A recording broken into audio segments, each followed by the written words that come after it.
नमस्कार दोस्तों। स्वागत है आपका एक बार फिर से स्टडी विद एकांत पाठक यूट्यूब चैनल पे। आज हम लोग पढ़ने वाले हैं थ्योरी ऑफ एटीट्यूड।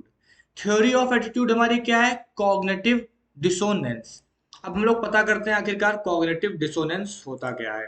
तो अगर हम लोग कॉग्निटिव डिसोनेंस को समझे, इसका मीनिंग हिंदी में कॉन्सिक्वेंसेस आ गया यार। Cognitive dissonance meaning in Hindi.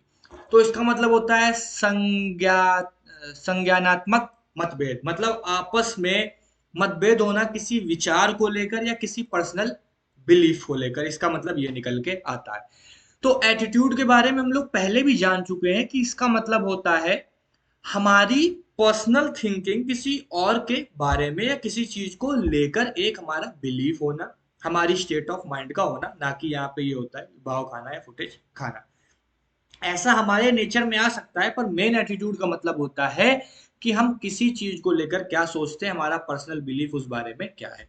तो जो थ्योरी ऑफ एटीट्यूड है कॉग्निटिव डिसोनेंस, उसमें भी हम लोग पढ़ने वाले हैं, जो कि लियोन फेस्टिंगर ने दी थी।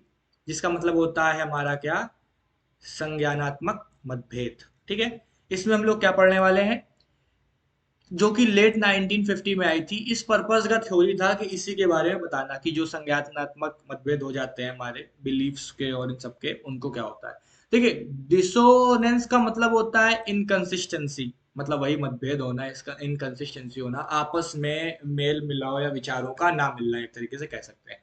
तो जो कॉग्निटिव डिसोनेंस है, ये रिफर करता है incompatibility between their behaviour and attitude, और इनकम्पैटिबिलिटी मतलब कि मान लीजिए दो लोग हैं या दो से ज्यादा लोग हैं, उनके बीच में उनके आपस के एटीट्यूड्स का ना मिलना, उनके विचारों का एक दूसरे से बिल्कुल अलग होना, ये सब क्या करता है? कॉन्फ्लिक्ट अराइज करता है। और किसी भी ऑर्गेनाइजेशन के अंदर ये अक्सर हो जाता है कि कई जो लोग होते हैं उनके बिलीव्स, उनके एटीट्यूड एक दूसरे से अलग होते हैं।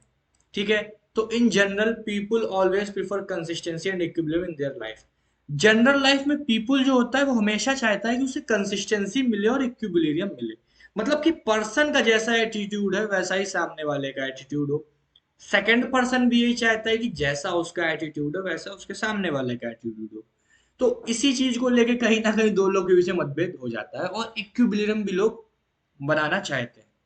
तो फेस्टिंगर ने कहा कि that any form of incompatibility will lead to a state of discomfort and people will try to attempt to reduce the dissonance and seek the stable state where the minimum level of dissonance।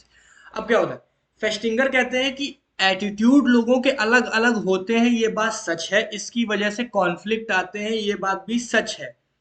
पर अगर किसी के बीच में discomfort आता है और उनके बीच में अगर कोई प्रॉब्लम आती है, इनकम्पैटिबिलिटी आती है, तो लोगों का एटीट्यूड जो है वो तो है, पर एक तरफ से वो ऐसा हो जाता है कि वो लोग ऐसा ट्राई करते हैं कि जो डिसोनेंस आया है, जो मतभेद आए हैं या जो इनकंसिस्टेंसी आई है, उसे किसी तरीके से कम किया जा सके और एक स्टेबल स्टेट में जाया जा सके। और ऐसा तब भी होता है अगर मिनिमम डिसोनेंस भी है। फॉर एग्जांपल आप देख सकते हैं लड़ाई झगड़े में अगर हो जाती है तो फिर क्या होता है? कॉम्प्रोमाइज। एटीट्यूड्स की वजह से डिसोनेंस हुआ और उसके बाद कॉम्प्रोमाइज हुआ, मतलब कि हमारा तुमसे अब कोई व्यवहार तो नहीं, पर अब हम लोग रिश्ता नाता भी नहीं रखेंगे, एकदम नल एंड वॉइड, मिले ही नहीं थे, ऐसा हो जाता है। या फिर एटीट्यूड में कॉम्प्रोमाइजेस करके हम लोग एक दूसरे की सही बातों को सुनते हैं और जो कॉन्फ्लिक्ट का एरिया है उसके बारे में बात ही नहीं करते हैं। It is very difficult process to avoid dissonance. ये बहुत मुश्किल प्रोसेस है डिसोनेंस को अवॉइड करना, क्योंकि सबके एटीट्यूड अलग अलग है। कंप्लीटली हम उसको अवॉइड कर ही नहीं सकते, पर हम लोग उसकी अकरेंस को मिनिमाइज कर सकते हैं।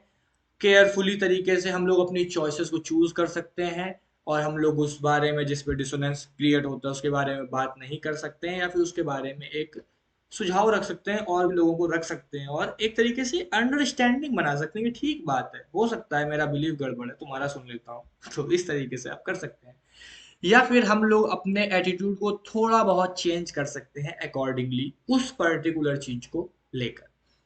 The desire is to reduce dissonance is determined three factors. अब डिजायर जो होती है ताकि हम लोग डिसोनेंस को घटाएं, उसके तीन फैक्टर हैं। Importance of the element creating the dissonance. सबसे पहले तो ये जानो कि किस चीज की इंपॉर्टेंस है, क्या चीज जो है वो डिसोनेंस को क्रिएट कर रही है, जो इनकंसिस्टेंसी या मतभेद आ रहा है किसकी वजह से आ रहा है। The degree of influence the individual believes he has over the element. कितना इन्फ्लुएंस है उस चीज का किसी इंडिविजुअल के ऊपर। अगर वो किसी चीज को लेकर लड़ रहा है तो वो कितना उस चीज से प्रभावित है, पहले तो उसको पता करो, क्योंकि अगर वो बहुत ज्यादा प्रभावित है, वो उस चीज के आगे कुछ आपके सुनता ही नहीं है, तो फिर आप चाहे जो कर लो वो उस चीज को नहीं मानेगा। लेकिन अगर वो अंडरस्टैंडिंग पोजीशन में है तो आप उसको समझाने की कोशिश कर सकते हो। The rewards that may be involve in dissonance, क्या रिवॉर्ड्स हैं, क्या चीजें हैं जो कि इन्वॉल्व है हमारी डिसोनेंस के अंदर। तो ये चीज थी हमारी जो कि थ्योरी ऑफ एटीट्यूड थी, कॉग्निटिव डिसोनेंस, जो कि हम लोग ने आज पढ़ी, जो कि लियोन फेस्टिंगर की थी।